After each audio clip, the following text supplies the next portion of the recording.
Well, I was born in Boise, Idaho, to a great family. Grew up there, graduated from high school and college, actually, from Boise State. And the blue field? The blue turf, the Smurf turf.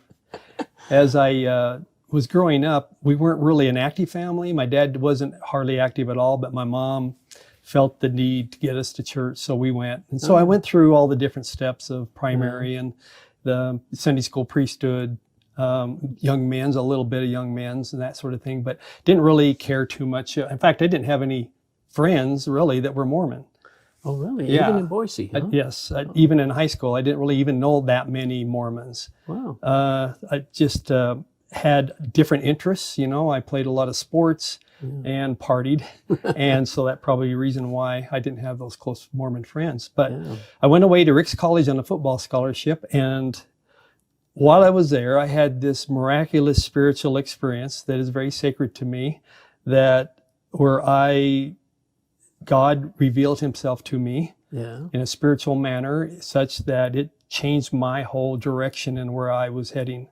And I thought that it had everything to do with Mormonism, because I was at a Mormon school, right? Sure. A Mormon college. I wasn't even attending Mormon church at that time, going to school. Institute. Which I was supposed to be going to church, Yeah. you know, and taking the religion classes. Yeah. But this experience completely changed my life. And I had such a strong desire to go on a mission and to share Jesus Christ with others that I had to wait for a year and go through some general authority interviews, and finally got an acceptance or a call to go to Ireland, which I just loved that 2-year experience. Oh, wow. Had a very successful mission, and came home, married the bishop's daughter, started in the temple. In the temple. Yeah. Got back to school, and then was teaching early morning seminary while I was going to college and working.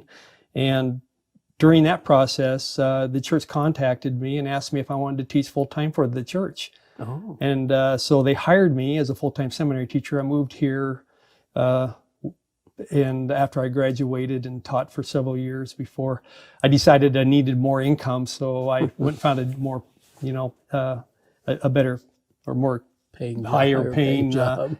Job. And then, so as I did that, I continued to serve faithfully in the church. You know, I look at my, my time in the church as someone who was crossing the plains, pulling this hand cart, you know, dutifully, wanting to get to the promised land eventually, right? Doing all the things that I was required to do and that I wanted to do. I love serving in the church. I held many positions on the stake and ward level.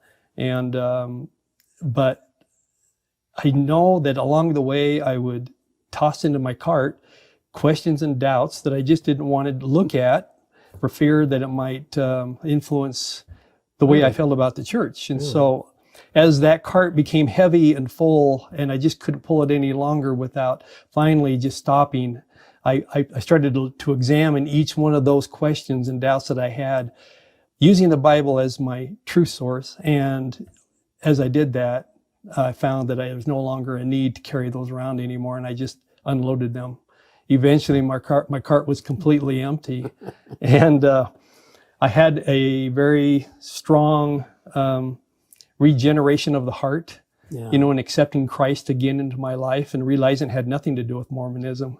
He was there all along, just guiding my path. So for 60 years, I was in Mormonism, and then decided I didn't need any of that any longer, and decided to just follow him. Wow. And you know what? His burden is light, and it's joyful. And so you really felt a freedom. Oh, yes. Yeah. I have too. Yeah. Oh, that's awesome. Well, thank you. And certainly, boy, your seminary background and teaching and all that. How long were you then? With 7 years altogether. Teaching. Wow.